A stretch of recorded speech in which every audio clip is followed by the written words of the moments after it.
Good morning, good afternoon, and good evening, everybody. Thank you for tuning into another Supatease video. And with the BlizzCon online announcements underway or mostly done at this point, I wanted to make a video going over some of the highlights that I'm looking forward to as specifically a WoW PvP player. I'm going to be going over things that are happening for retail WoW as well as the Burning Crusade, just giving my own personal opinion as well over some of the decisions that look like are going to be made. However, I just want to preface this whole video with everything looks really good. Everything looks really fantastic. There's a lot of things that I honestly wasn't expecting to hear. And BlizzCon continues to deliver an experience that re-energizes me when it comes to World of Warcraft. So I am very pleased. If you've been following along with the recent videos, you know that there's a lot of meta changes happening to retail WoW moving forward into future patches. There's going to be a lot of future updates as well. But I think the big announcement to go over before we get to retail WoW is the Burning Crusade. Now, for me, there's a lot of interesting things that they're deciding to do when it comes to the Burning Crusade. The first one that isn't listed here immediately on the page that we should talk about is that they're going to have a level boost. Now, I see a lot of criticism from this from the classic community, right? Because it's inherently not in the nature of classic WoW or TBC WoW, right? There was no level boosts back then, and I can see the legitimacy in that argument. Although my perspective and my point of view would be that even for my own personal experience, to be able to get a character boosted to level 58, and it's only one character, by the way, and I don't think you're going to get these huge dramatic advantages. I think with the level boost here, you'll have a level 58 boost. It's not going to be a massive advantage to you, but it gets you into the game and it gets you through the initial barrier that Classic WoW had moving into the TBC content. So for myself personally, I think I will like that. That would be for my own argument, right? I would value being able to get that level boost. It was something that I've actually been awkwardly preparing for because I really wanted to try out TBC Arena again with a second lens, and I've been leveling characters in Classic, and I've been thinking, like, are they going to let you transfer your character forward? Are they going to let you copy your character? Am I leveling to 60 and then I'm not even going to be able to play TBC? There are a lot of concerns that I had that were kind of inhibiting my leveling through Classic WoW, because I specifically really just enjoy the arena aspect of WoW. While I'll dive into other parts of the game, fundamentally for me, WoW needs to have arena to really give me a drive to play it, and TBC of course will have it. I'm personally excited for the leveling boost. I may use this classic pre-patch period to level and alter something, and then use a boost on a class that's harder to level, and then I can have maybe an alter something moving forward. But I know that I'm going to invest my time into a character that will be usable in the Burning Crusade if that was a concern for you. You'll also not have to worry about Paladin imbalance. Seal of Blood is going to be available to both factions. That was an interesting decision because Seal of Blood on the Horde was a massive advantage to Paladins originally in the Burning Crusade, and this was a very big difference between the original launch that they were talking about, and also the return of arena teams. And this is something that I was drawing an interesting comparison to retail WoW. Were arena teams better than just having your battle nets and your LFG and your personal rating and you just queue with everyone? Were they actually better? Because there's pros and cons. You get to join an arena team. You've got a set group of people. You can only play with them.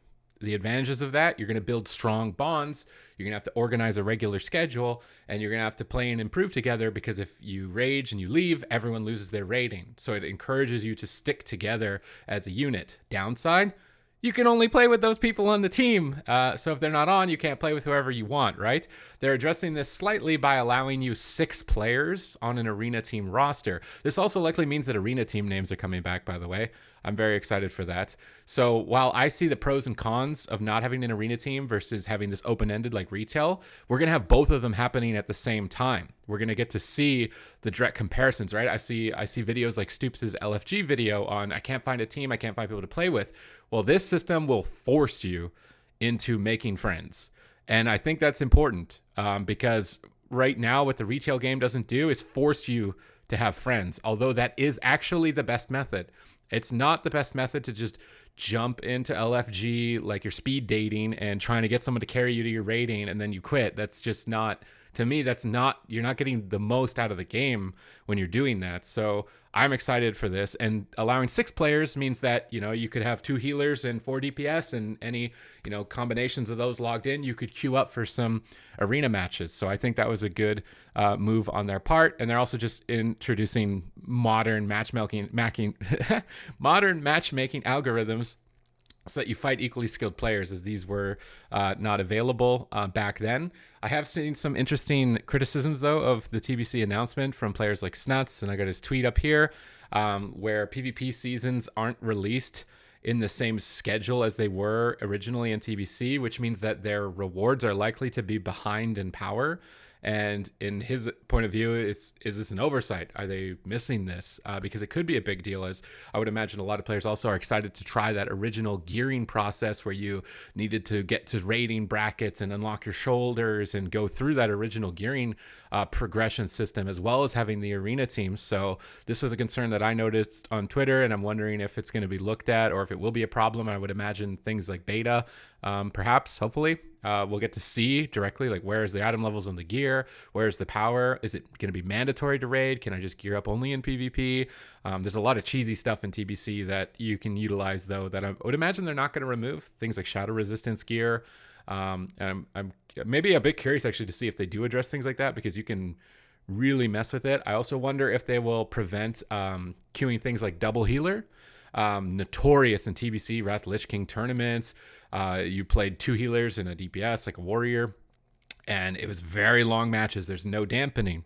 Also something to consider, would they have the possibility of putting dampening into PvP? Maybe it's better to start without it, see what it's like, and then debate whether or not it's necessary, because from my memory, of the highest level players, especially players that are running double healer compositions, these games are going to get really long. So I think that's my major concern and downside worry when it comes to PvP in arena for TBC, is the length of matches and these compositions that players are likely to stray to because they're easier to play, because it's, you're not going to die with 2 healers too easily.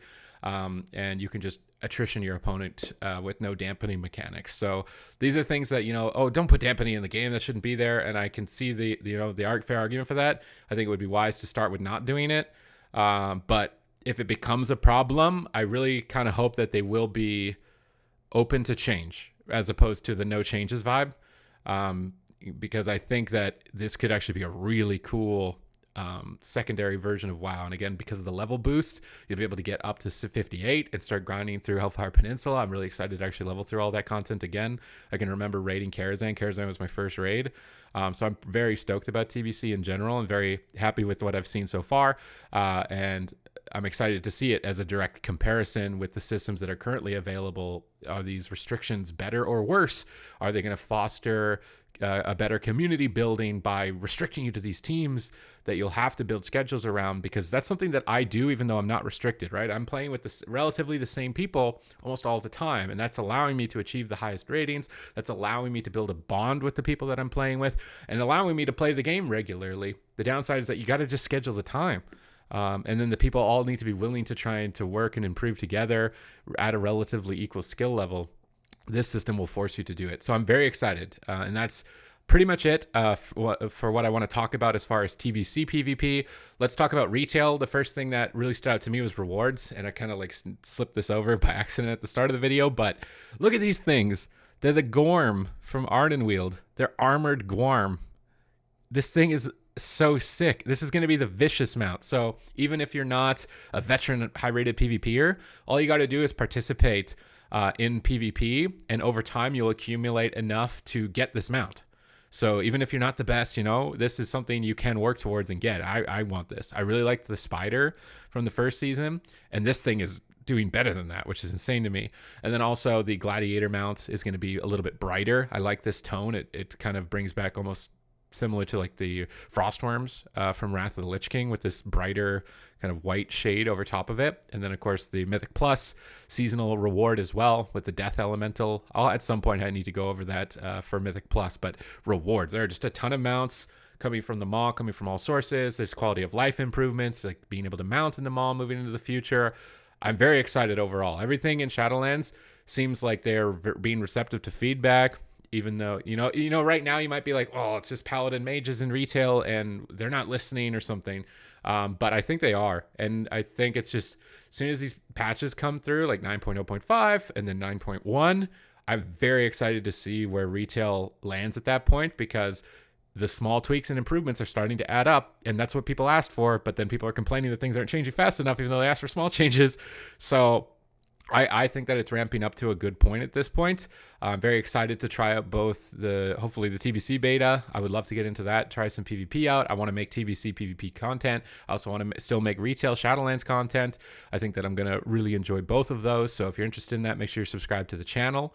Aside from that, also, as a side note, there was an announcement that they're going to be looking at honor talents. This is so important because to me, there's a lot of honor talents at the moment that don't work the way they say they work, or totally useless, or kind of awkward at the moment for many classes. So I'm like looking at Fell Lord on Demonology. The thing dies to 1 attack. It doesn't do any damage. It seems like it's scaled disproportionately, not working. Paladin Area of Effect Dispel doesn't dispel all magic effects. There's a lot of talents that are just kind of wonky at the moment, and the fact that they're going to be going into them, which I was wondering, like, do they have time to allocate towards the honor talents again after Legion and really look at them and maybe add new ones or rework them, because a lot of them are just totally useless at the moment, or not interesting, or never used. I'm very excited that it appears that they will be looking at the honor talents. So on top of the changes that are coming to 9.0.5, nerfs to paladins, some buffs to warlocks, changes around there. If they look at hunter honor talents specifically, because to me, hunter is the one that, again, that's why I'm looking specifically at Dilly's tweak. He's a hunter player. This is going to be very interesting to see what happens to the game. We might have a dramatically different game. I think we will by the time 9.1 comes out. But overall, I just wanted to make this video to go over the changes that stood out to me, some of the criticisms that I've heard so far for what's happening, tell you about what I'm excited about, and try to look at it objectively, right? Because for me, I want everyone to get the experience, that they want to get from the game, and share my own personal opinion. And other than that, thank you very much for watching. If you liked the video, leave it with a thumbs up. Comment down below with what you're excited about, whether it be Diablo moving forward. I probably said that wrong. Or Hearthstone, or any other future games, whatever you're excited about. This one's just about WoW PvP. It's kind of my shtick, kind of my thing. Probably would have noticed after now. But other than that, thank you very much for watching the video, and I will see you in the next one.